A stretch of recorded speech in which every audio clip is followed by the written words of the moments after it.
Subscribe करें और bell दबाएं ताकि कोई खबर रह न जाए।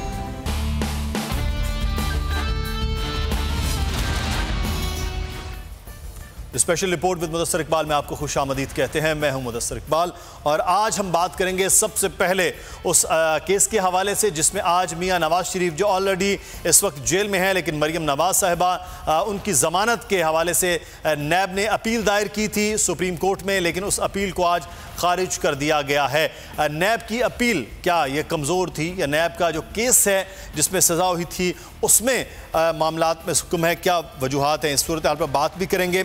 और मामला जो इस वक्त सिंध और वफाक के दरमियान जो कुछ मामला चल रहे हैं पाकिस्तान पीपल्स पार्टी और पाकिस्तान तहरीक इंसाफ के हवाले से, उस पर भी बात होगी। इस वक्त आरिफ चौधरी साहब हमारे साथ मौजूद हैं, सीनियर कानूनदान हैं। आरिफ चौधरी साहब आपका बहुत शुक्रिया। इस वक्त नवीद चौधरी साहब पाकिस्तान पीपल्स पार्टी के रहनुमा हमारे साथ हैं। चौधरी साहब आपका भी बहुत शुक्रिया। आरिफ चौधरी साहब, सबसे पहले तो मैं सर आपसे ये जानना चाहूँगा, आज जमानत के जो मामलात थे, अपील थी नैब की, उसको मुस्तरद कर दिया गया। अपील जो नैब लेकर आया है उसमें आप समझते हैं कि कमज़ोरी थी, सकम था, या जो पहले ही जो केस इस्लामाबाद हाई कोर्ट में आया था वही इतना ज़्यादा स्ट्रॉन्ग नहीं था कि उसी चीज़ को फिर बरकरार रखा है आज सुप्रीम कोर्ट? कि बहुत सारी चीज़ें जो मिस इंटरप्रेट हो सकती हैं वो बड़ी क्लियर हो जानी चाहिए जी। आज 17 सवालात जो फार्मूलेट किए गए थे इससे पहली हेयरिंग पर, वो उसकी तरफ सुप्रीम कोर्ट नहीं गई, बल्कि सबसे पहला सवाल और सारे बेंच का यूनानिमस सवाल एक ही था कि ये डिस्क्रेशन जो इस्तेमाल हुई, चाहे ये गैर कानूनी तौर पर इस्तेमाल हुई, लेकिन चूँकि हो चुकी है और बेल ग्रांट की जा चुकी है और मुल्ज़म इस वक्त जेल में है, तो आप क्या और आपका क्या मौक़िफ़ है कि आप, नैब को पूछा गया कि आप इस सारी सूरत हाल में, जबकि ज़ोर जो था इस बात पर था कि मुल्ज़म जेल में है, आप क्या इसमें मौक़िफ़ इख्तियार करते हैं? चूँकि कंसिडरेशन जो है for grant of bail are different from those of for recalling the order of bail. तो अब ये कि इसको आप रिकॉल करवाना चाहते हैं, कैंसिल करवाना चाहते हैं, तो उसमें आपको साबित करना होगा कि misuse of concession of bail कहीं हुई है या अभी वो यदि आपको उसकी ज़रूरत है उनकी। तो उस सारी सूरत हाल में मैं समझता हूँ कि नैब की तरफ से कोई आर्गूमेंट प्रॉपर नहीं किए गए। यानी ये बहुत दिलचस्प बात है कि नैब के ये जो थे काउंसल जो थे, उनके बारे में मैंने उनके असिस्टेंट साथी जो थे उनसे पूछा, मैंने कहा कि इतनी कोई एनर्जी मुझे नज़र नहीं आ रही नैब की तरफ से। तो उन्होंने कहा जी कि ये चूँकि इनकी हार्ट का बाईपास हुआ है तो इसलिए तबीयत को ठीक नहीं है। तो अगर नैब इस मामले में सीरियस थी तो कम अज़ कम उन्हें अपनी तरफ से काउंसल तो वहाँ खड़ा करना चाहिए था। दूसरी इम्पॉर्टेंट बात यह है कि कोर्ट ने जितना ज़ोर दिया उन्होंने इस बात पे दिया कि ये जो मेरिट है इसको आप एक तरफ छोड़ दें, ख़ास तौर पे जो उन्होंने जिस बुनियाद पर बेल ग्रांट की है, जो उन्होंने सज़ा सस्पेंड की है, इसको ज़्यादा उन्होंने कहा हम इस एक चीज़ का जायज़ा खुद लेकर उन ऑब्जर्वेशंस का हम खुद बंदोबस्त करेंगे, we will take care for all that. सही। अब बात यह है कि उन्होंने सिर्फ कंसेशन ऑफ बेल को मिसयूज़ होने की बुनियाद पर और डिस्क्रेशन इस्तेमाल होने की बुनियाद पर और मुल्ज़म के जेल में होने की बुनियाद पर बेल ग्रांट की है। इसलिए इसे एक तो ये ना समझा जाए कि इसके असरात दूसरे केस पर मुरतब हो सकते हैं, और ना ही ये समझा जाए कि कोई ऐसी गैर मामूली बात थी। चूँकि गैर मामूली इस लिहाज से नहीं थी कि तैयारी नैब की तरफ से भी ऐसी नहीं नजर आई कि नैब बाकायदा पूरी तैयारी के साथ इस बात पर बहुत क्लियर आपने किया है, बहुत क्लियर कि असल चीज वो क्या थी। लेकिन एक और सवाल है जो मैं चाहूंगा आपसे वो किया जाए, क्योंकि आज ऐसा लग रहा था कि शायद एवनफील्ड के केस के अंदर आज़ादी हो गई है मियां नवाज शरीफ की, तासुर फौरी तौर पर इस तरह आ रहा है जो सोशल मीडिया पर भी बहुत ज़्यादा बात हो रही थी, इस पर भी मैं बात करूंगा। लेकिन नवीद चौधरी साहब से मैं चाहूँगा कि सियासी एक बात ज़रूर की जाए।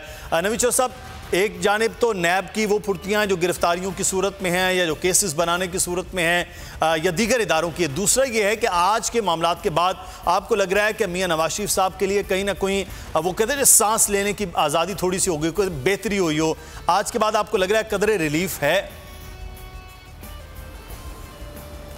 देखें, अभी आरिफ चौधरी साहब ने जो बातें की हैं उससे आपको अंदाज़ा लगना चाहिए कि क्या सूरत हाल चल रही है।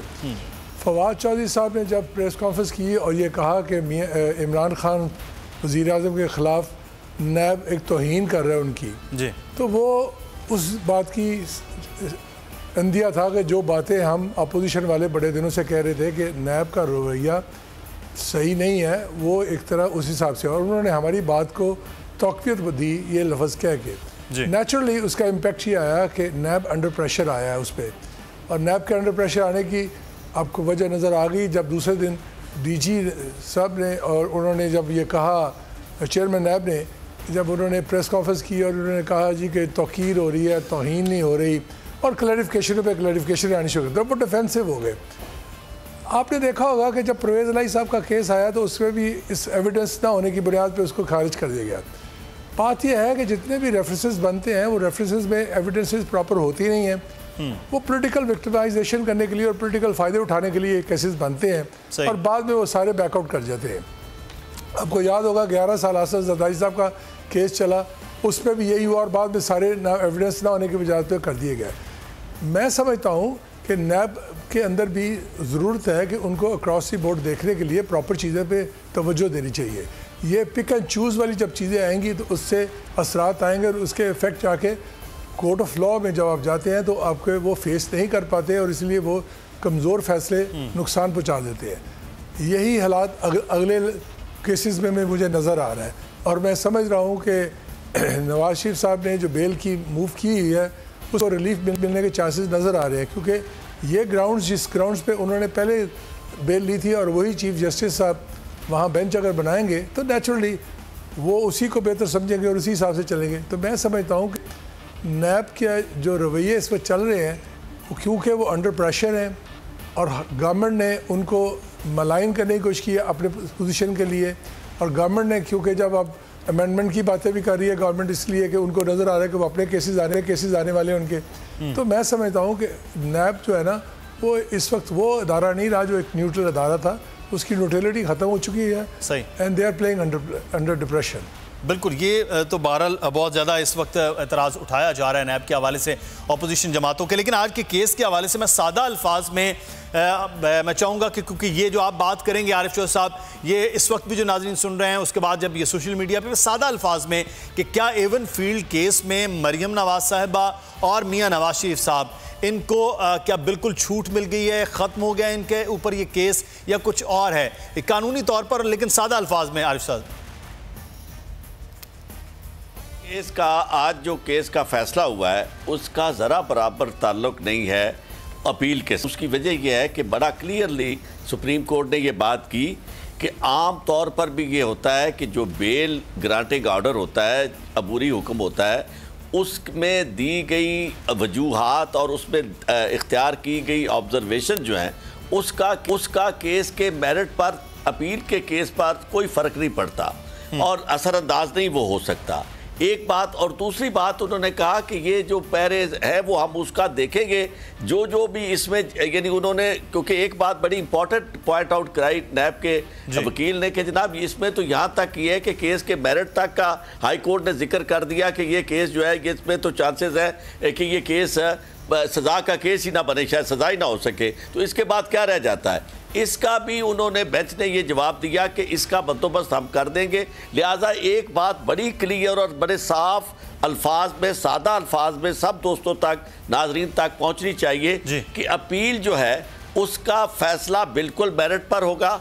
आज के केस का ज़रा बराबर ताल्लुक उस अपील के मेरिट के साथ नहीं, बल्कि वो अपील जो है उन सारी बुनियादों पर जिसके ऊपर ऑब्जर्वेशंस ऑलरेडी सुप्रीम कोर्ट की आ चुकी है, उसकी रोशनी में वो अपील मेरिट पर डिसाइड होगी, और उसी तरह दूसरी अपील जो आएगी वो भी अपने मेरिट पर डिसाइड होगी, और उसमें जो भी इस्तदलाल इस्तेमाल किया गया है वो इस्तदलाल आज यानी काम नहीं आया नवाज शरीफ साहब के। सिर्फ एक बात उनके काम आई है जो कोर्ट का ये था कि उन्होंने इस बारे में फ़ैसला किया कि जनाब चूँकि बेल ऑलरेडी ग्रांट हो चुकी है और नवाज शरीफ साहब जेल में हैं, प्लस चूँकि उनकी जो बेटी हैं वो खातून हैं, इसलिए इसका भी उन्होंने ख्याल रखा कि चूँकि दोनों बातें, एक तो ग्रांट की हुई बेल जो है उसको कैंसिल करना गैर मामूली हालात में होता है, और ख़ास तौर पर misuse of concession of bail. और इस केस में चूंकि misuse of concession of bail उन्होंने कहा कोई नहीं है और मुलजम आपके पास मौजूद है, तो इस वजह से ये किसी तौर पर भी गलतफहमी या किसी को नहीं होनी चाहिए कि इससे वो अपने केस से बरी हो गए या बेल का नहीं हुआ कि वो उस वक्त जो है वो पेश भी होते रहे हैं, ड्यूरिंग बेल जो है वो आते रहे हैं, केसेस में पेश भी होते रहे, और जिस दिन फिर वो सजा हुई वो भी सब उसी वक्त वहाँ पर मौजूद थे। यह अहम मामला। अच्छा, एक और खबर अपने नाज़रीन को देते चलें और उसके बाद फिर मैं नवीद चौधरी से मज़ीद बात करता हूँ। इसमें पाकिस्तान हॉकी फेडरेशन के हवाले से कि इंटरनेशनल मौतरी की तलवार पाकिस्तान हॉकी फेडरेशन पर लटकने लगी है। फेडरेशन ऑफ इंटरनेशनल हॉकी ने PHF को वार्निंग जारी कर दी है। एजाज वसीम बाखरी इस वक्त हमारे नुमाइंदे हमारे साथ मौजूद हैं। एजाज, ये क्या मामला है? पाकिस्तान हॉकी के तो पहले ही हालात नगुफ्तबे हैं, फिर ये क्या हुआ है? जी मुदस्सिर, पाकिस्तान हॉकी टीम ने प्रो हॉकी लीग के 5 मैचेस खेलने हैं और पहला मैच 2 फरवरी को अर्जेंटाइन के साथ है, और पाकिस्तान ने उसके बाद हॉलैंड, जर्मनी और ऑस्ट्रेलिया के साथ भी 2-2 मैचेस खेलने हैं। तो पाकिस्तान हॉकी फेडरेशन के पास इस टूर्नामेंट में शिरकत करने के लिए अखराजात नहीं है, और पाकिस्तान हॉकी फेडरेशन के मौजूदा कायम मकाम सेक्रेटरी इखलाक उस्मानी ने इस बात की तस्दीक की है कि इंटरनेशनल हॉकी की तरफ से खत मौसूल हुआ है जिसमें कहा गया है कि अगर पाकिस्तान ने प्रो हॉकी लीग मिस कर दी तो पाकिस्तान के ऊपर 2 साल की पाबंदी लगा दी जाएगी, क्योंकि पाकिस्तान ने एक तो ओलंपिक के लिए बरह रास्त क्वालिफाई नहीं कर सका, और फिर पाकिस्तान ने जिन टीमों के साथ मैचेस खेलने हैं अगर पाकिस्तान एयर टिकट के अखराजात ना होने की वजह से उन मुल्कों का दौरा नहीं करेगा तो आगे वो टीमें भी वॉक ओवर लेकर आगे जाएंगी, उनको भी मैच खेलने का मौका नहीं मिलेगा। तो इसलिए पाकिस्तान को वार्निंग दी गई है कि वो प्रो हॉकी लाजमी खेलें, अगर नहीं खेलेंगे तो पाकिस्तान के ऊपर 2 साल की पाबंदी लग सकती है। और PHF के हालात ये है कि वफाकी हुकूमत ने अभी तक PHF के लिए फंड जारी नहीं किए हैं, और PHF ने अभी तक अपनी कांग्रेस का इजलास भी तलब नहीं किया है, जो कि साबिक ओलंपियंस बार बार मुतालबा कर रहे हैं कि कांग्रेस का इजलास बुलाया जाए ताकि उसमें पाकिस्तान हॉकी के मसाइल डिस्कस करके उसके बाद वफाक को बताया जाए। जी ठीक है, बहुत शुक्रिया, हमें तफसीलात से आगाह कर रहे थे एजाज वसीम बाखरी पाकिस्तान हॉकी फेडरेशन के हवाले से कि अब उसके लिए इंटरनेशनल हॉकी फेडरेशन ने वार्निंग भी जारी कर दी है। नवीद चौधरी साहब इस वक्त हमारे साथ मौजूद हैं। नवीद साहब, एक जानिब तो पाकिस्तान पीपल्स पार्टी और पाकिस्तान तहरीक-ए-इंसाफ के मामलात चल रहे हैं, मियां नवाज शरीफ साहब से मुलाकात की बात हुई तो खुर्शीद शाह साहब ने कहा कि वो जल्द बाहर आ जाएंगे और उसके बाद उनकी मुलाकात हो जाएगी। नून लीग और पाकिस्तान पीपल्स पार्टी करीब आ रहे हैं, इसका मतलब? देखें, असेंबली के अंदर तो हम वैसे ही करीब हैं क्योंकि अपोजिशन सारी इकट्ठी है असेंबली के अंदर, तो इसलिए इसको ये कहना है कि करीब आ रहे हैं। करीब तो हमने मुश्तरका सोच से लेके पार्लियामेंट के अंदर काम कर रहे हैं। जब लीडर ऑफ द अपोजिशन को उसका पब्लिक अकाउंट्स कमेटी के चेयरमैन के लिए रिफ्यूज़ किया गया था और हमें ऑफ़र दी गई थी, तो हमने उस वक्त कहा था कि असूली कोई हम समझौता नहीं करेंगे, और यही लिया कि आज वो लीडर ऑफ द अपोजिशन जो है वो पब्लिक अकाउंट्स कमेटी के चेयरमैन हैं। तो मैं समझता हूँ कि वो ऑलरेडी हम उनके साथ असेंबली के अंदर हैं। जहाँ तक बाहर का ताल्लुक है कि असेंबली के बाहर जद्दोजहद के लिए दूसरे, वो अभी ऐसा कोई फैसला नहीं हुआ, तो ना कोई ऐसी सोची जा रही है, क्योंकि वहाँ हम अपना रोल इंडिपेंडेंटली जैसे है वो वही अदा करेंगे जो अपना रोल हमारा बनता है उसके अंदर। सही। अच्छा, ये लेकिन जो सब इंडिपेंडेंटली तो आपका रोल है, लेकिन उसके साथ साथ मियां नवाज शरीफ साहब से मुलाकात के लिए मौलाना फजलुर रहमान साहब बड़े मुतहर्रिक थे, तो उन मुलाकात आसिफ जरदारी साहब का मिलना, उन मुहर्रकात के पीछे क्या चीज़?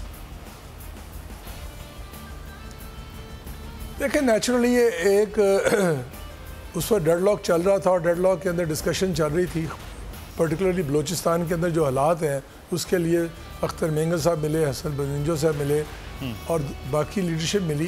तो इसके लिए वो कह रहे थे कि भाई आप मिल के आपस में बैठ के तय कर लें। फजलुर रहमान साहब भी कह रहे थे, क्योंकि आपको याद होगा कि फजलुर रहमान साहब ने जब असम्बली का इजलास होने वाला था स्टार्ट पे, तो उन्होंने बाइकआउट का ऐलान किया था कि हम कोई हल्फ उठाने नहीं जाएंगे, और हमारी कहने के ऊपर मुस्लिम लीग नून ने भी और सारी पार्टियों ने वो हल्फ उठाया। तो नेचुरली उनका उस हिसाब से हमारे साथ रब्ता है कि भाई आपने कहा था, लेकिन क्योंकि मौजूदा हुकूमत पार्लियामेंट को संजीदा नहीं ले रही, इमरान खान साहब जब से असम्बली बनी 5-6 माह से वो तो तशरीफ़ ही नहीं लाए, हालांकि वो कहते थे कि जी मैं हर 15 दिन बाद आके क्वेश्चन आंसर में बैठा करूँगा। और जो रवैये नज़र आ रहे हैं हुकूमत के वो आपके सामने हैं, जिस तरीके से उनके लीडरान मुख्तलिफ़ किस्म के वज़रा जो हैं वो जैसी ज़बान इस्तेमाल करते हैं और नहीं चाहते कि असम्बली चल सके और असम्बली के अंदर आए, तो फिर उसके लिए कोई एक स्ट्रैटेजी बनाने की ज़रूरत तो है। और इस वक्त मैं पाकिस्तान मुस्लिम नून के रहनुमा सलीम ज़िया साहब ने भी ज्वाइन किया। हमें यहाँ पर एक ब्रेक लेना है, ब्रेक के बाद वापस आएंगे, फिर मज़ीद बात होगी कि सिंध और वफाक के दरमियान क्या चल रहा है।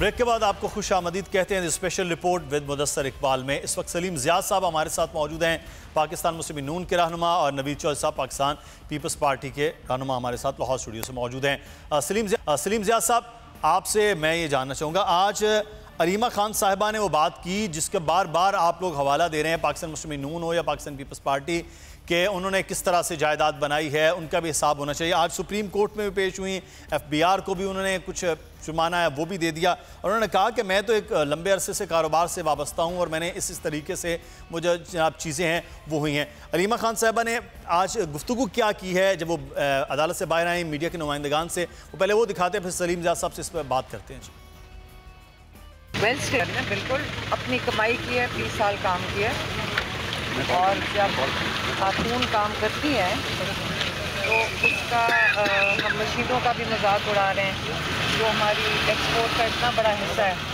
लाखों लोग मशीनों पे काम कर रहे हैं, मशीनों पे लोग काम करते हैं पाकिस्तान में।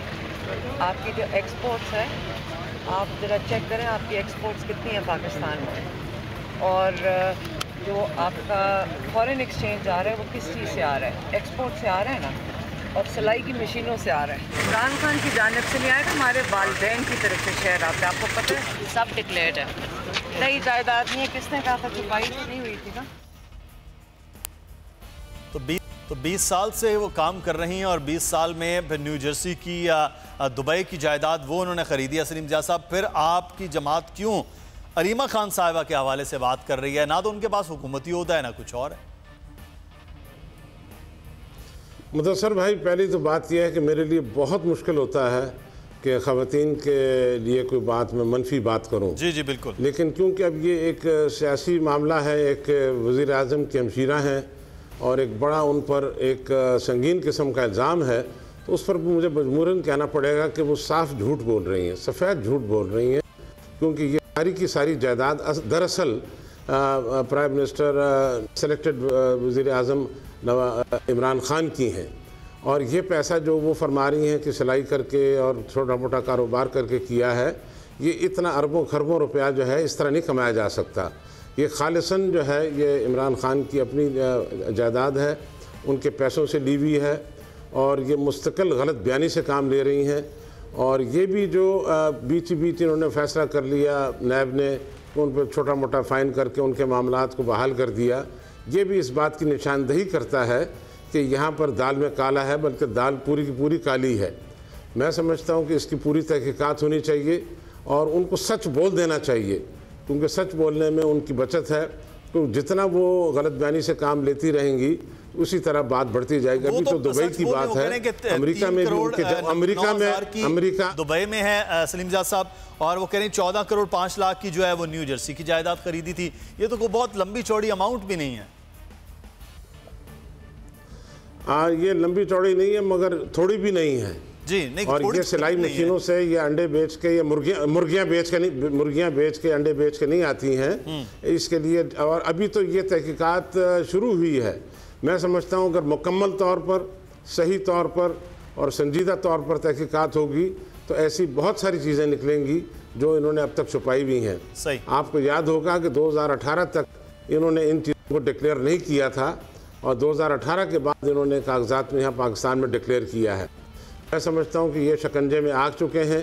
मुस्तकिल जो झूठ बोला जा रहा है इनकी तरफ से, PTI की तरफ से, इमरान खान की तरफ से और इस खातून की तरफ से, वो वाज़ेह हो चुका और लोग समझ चुके हैं कि ये जो शिकंजे वाली आप बात कर रहे हैं सलीम ज़िया साहब, ये आम पॉइंट है। लेकिन मैं पूछता हूँ इसमें नवीद चौधरी साहब से। नवीद साहब इंडिपेंडेंट खातून हैं, वो इमरान साहब के ना तो वो ज़ेर कफ़ालत है, ना उनके साथ वो ताल्लुक़ है जिसके बारे में पहले नून लीग के हवाले से बात की जाती रही कि फ़लाँ ज़ेर कफ़ालत है, फ़लाँ नहीं है। तो इसमें तो अलीमा खान साहबा की 14 करोड़ की बजाय 14 अरब की भी जायदाद हो, तो इमरान खान साहब पर क्यों इल्जामात हों? देखिए, पहली बात तो यह है कि आज वो कह रही है कारोबार कर रही है, उससे पहले तो किसी को कारोबार का भी नहीं पता था वो कौन सा कारोबार कर रही है। अच्छा। हाँ, फंड रेजिंग ज़रूर वो करती हैं नमल के लिए और शौकत खानम के लिए, उसकी जिम्मेदारी उनके ऊपर है और वो बोर्ड ऑफ डायरेक्टर्स में भी है उस हिसाब से। अच्छा नवीद साहब, मैं चाहूँगा कि चलिए इस वक्त जो है हमारे साथ, आप हमारे साथ हैं, ऑडियो लाइन पर इस वक्त हमारे साथ मौजूद हैं सूबाई वज़ीर इत्तलात फयाजुल हसन चौहान साहब। चौहान साहब, बहुत शुक्रिया सर आपके वक्त का। ये पहले तो मैं आपसे ये जानना चाहूँगा, अलीमा खान साहिबा ने आज कुछ चीज़ें अदालत में उन्होंने दे भी दी हैं, बयान भी दिया, फिर उसके बाद मीडिया से भी गुफ्तगू की, लेकिन सवाल ये पैदा होता है कि इतनी जायदाद खान साहब के अलावा वो बना नहीं सकती। ये इतराज़ है मुस्लिम लीग नून का या पाकिस्तान पीपल्स पार्टी का कि वो तो फंड रेज करती रही हैं, शौकत खानम के बोर्ड ऑफ डायरेक्टर्स में वो शामिल रही हैं, तो उसके बगैर तो वो नहीं हो सकते, ये पैसा वहाँ का है। बिस्मिल्लाहिर्रहमानिर्रहीम। देखें, ये बड़ी अच्छी रवायत है कि अदालत अगर आपसे मनी ट्रेल पूछे तो आप अदालत में आके मनी ट्रेल जमा कराएं। अदालत अगर आपसे किसी करप्शन का या किसी बेनामी चीज़ का पूछे तो आप अदालत में आके अपने सारे दलाइल, अपने प्रूफ्स, अपने चेक, अपने अकाउंट्स और अपने डॉक्यूमेंट्स पेश करें। ये रवायत या तो इमरान खान साहब ने पूरी की थी जब इमरान खान साहब के खिलाफ केस हुआ था, तो या दूसरे नंबर पे आपको अलीमा खान साहिबा नज़र आ रही हैं कि जिन्होंने पहले भी सारी डिटेल पेश की और अब दोबारा भी डिटेल पेश कर दी। वरना दूसरी तरफ आप देख रहे हैं कि पिछले 4 सालों से अदालतें, साहब अदालत और JIT मुख्तलिफ किस्म के लोगों से, आले जरदारी से लेके आले शरीफ तक जना सारों से पूछते फिर रहे हैं, लेकिन कोई भी किसी किस्म का कोई प्रूफ, कोई डॉक्यूमेंट ना देने ना लेने का कोई रवादार है। अब अलीमा खान साहिबा के हवाले से हम पहले भी जानते थे और अब उन्होंने खुद इस चीज़ को क्लियर कर दिया कि उनके मियाँ का एक टेक्सटाइल के हवाले से कारोबार है और 1 करोड़ कुछ लाख की जो है ना, जो न्यू जर्सी की आपकी जो है ना प्रॉपर्टी है, वो खातून की जो बिजनेस लेडी है जिसका 2 अरब रुपए की मालियत का जनाब सालाना एक्सपोर्ट का जना जिसके ऑर्डर्स हैं और टेक्सटाइल का जिसका बिजनेस है, और जब वो काम कर रही थी ना उस वक्त वजीर आजम जना इमरान खान साहब थे, ना वो थे, ना उनका कोई मियाँ जना कोई पब्लिक ऑफिस होल्ड कर रहा था। तो अब आज उन्होंने सारी डिटेल अदालत के अंदर दूसरी दफा पेश कर दी। तो मैं ये समझता हूँ कि उन तमाम लोगों के जो खुद करप्ट हैं, सब ये कहा जाता है कि वो पैसा शौकत खानम के जो बोर्ड ऑफ डायरेक्टर्स होने की हैसियत से और फंड रेज होने की हैसियत से उससे ये बिजनेस विमन बनी है। एक तो मैं ये समझता हूँ कि आपको भी कम से कम ये चीज़ अपने जहन में रखनी चाहिए कि शौकत खानम हस्पताल का जो ऑडिट है ना, वो इंटरनेशनल लेवल की जो ऑडिट कंपनी है वो रेगुलर करती है। सही। ये कोई इतना आसान काम नहीं है कि आप वहाँ से जो है चीज़ें निकाल के जो है ना वो अपने कारोबारों में इन्वेस्ट करना शुरू हो जाए। अगर अल्लाह पाक ने शौकत खानम की क्रेडिबिलिटी रखी है कि हर साल उसके खिलाफ पिछले 7-8 सालों में खुसूसन जो है वो कभी जरदारी साहब की तरफ से, कभी पीपल्स पार्टी की तरफ से और कभी नून लीग की तरफ से मुसलसल हिट किया गया, प्रोपेगेंडा किया गया, लेकिन जब वो करते हैं उस साल मजीद जो है वो फंड भी इकट्ठा होता है, ज़कात भी इकट्ठी होती है, खैरात भी इकट्ठी होती है, लोगों का एतमाद भी बढ़ता है। अगर लोगों का एतमाद दिन ब दिन शौकत खानम के ऊपर बढ़ रहा है तो उसकी एक बुनियादी वजह है कि वहाँ की क्रेडिबिलिटी है, वहाँ के इलाज मुआवजे से लेके वहाँ की अकाउंट की बैलेंस शीट को जो है ना वो डील करने की। तो आज अलीमा साहिबा ने सारी डिटेल अदालत में जमा करा दिया है, तो मेरा ख्याल है उन लोगों के मुंह जो है ना बंद हो जाने चाहिए कि जो आल पाकिस्तान लुटमार एसोसिएशन के साथ अलीमा खान साहिबा को अटैच करने की नाकाम कोशिश कर रहे थे। आज मेरा ख्याल है कि उनके लिए चौहान साहब आप मसरूफियत भी आपकी है, मैं चाहूंगा आपकी मौजूदगी का फायदा उठाते हुए आपकी वजारत इत्तलात के हवाले से मैं चौहान साहब मैं सवाल अगर करना चाहूँ, वजारत इत्तलात से आपकी तब्दीली की खबर 2 दिन से बड़ी गर्म है, क्या आपकी तब्दील हो रही है वजारत, कुछ और जा रहे हैं मिलने? अच्छा, मजेदार बात यह है कि मैं अभी वजीर आजम हाउस से बड़ी हाई लेवल की जना मीडिया स्ट्रेटेजी कमेटी की मीटिंग से अभी मैं निकल रहा हूँ, मैं अभी बाहर निकल रहा हूँ जना, ठीक है जी। और अल्लाह पाक के करम से वजीर आजम पाकिस्तान ने पंजाब की वजारत इत्तलात की कारकर्दगी को भी सराहा है और अल्लाह पाक के करम से आले शरीफ और आले जरदारी को डील करने के हवाले से मौजूद हूँ। ये उनकी ख्वाहिश हो सकती है और उन्होंने जिस अंदाज से पिछले 2-3 दिनों के अंदर चीज़ों को जो है ना मुनव्वरिंग करने की कोशिश की है, इंशाल्लाह गज वज के इमरान खान साहब की क़यादत में पंजाब की और वफाक के अंदर PTI की खिदमत इंशाल्लाह करता रहूंगा और इसी तरह करता रहूंगा। ठीक है, बहुत शुक्रिया चौहान साहब। कह रहे थे वज़ीर इत्तलात बरकरार है और जितनी भी खबरें हैं उनकी उन्होंने तरदीद भी कर दी है। नवीद चौहान साहब, मैं चाहूँगा आप एक तो बात मुकम्मल कर लें, मेरे सवाल भी सलीम दियाद साहब से पूछते हैं। नवीद चौहान साहब, आप बात कर रहे थे मुकम्मल के साथ ही मेरा सवाल कि ये जो सिंध के हवाले से है सर, आपके अब वो मामलात और ख़तरात टल गए हैं जिसके बारे में कहा जा रहा था, अब तो मिशन सिंध शुरू हो रहा है वज़ीर आज़म और वज़ीर इत्तलात की ज़ेर निगरानी। देखें, ये तो बिल्कुल चाय के प्याली में तूफ़ान वाली बात है। ये गुब्बारे से हवा निकल चुकी हुई है। अभी मेरे भाई फैज़ुल हसन साहब ने कहा जी कि हलीमा खान ने सब कुछ दे दिया और सब कुछ बता दिया, और बड़े शौकत खानम की बातें कर रहे थे। उनको याद है कि शौकत खानम के ख़िलाफ़ जो एक पैरा आया हुआ है और जिस पे लिखा गया है कि इन्होंने इनके खासे पैसे जो बिल्कुल रिकॉर्ड में नहीं थे ऑडिट में, जो इन्वेस्ट किए थे दुबई में, और उन्होंने बाद में कहा जी कि वो इसलिए किए थे कि जी हमने उस पर प्रॉफिट बहुत अच्छा मिलना था। सही। तो ये नज़र आ रहा है कि उसी जैसे प्रॉफिट में से आपने को जायदादें बनाई हैं, लेकिन आप छुपा रहे हैं। और फिर एग्जाम्पशन स्कीम जो थी, तो ये भी इम्पोर्टेंट आपने बात की है। Special report with Mudassir Iqbal से इजाज़त दीजिए। कल फिर हाजिर होंगे कुछ खबरों, तबसरों और तरजीहों के साथ। अल्लाह हाफिज़।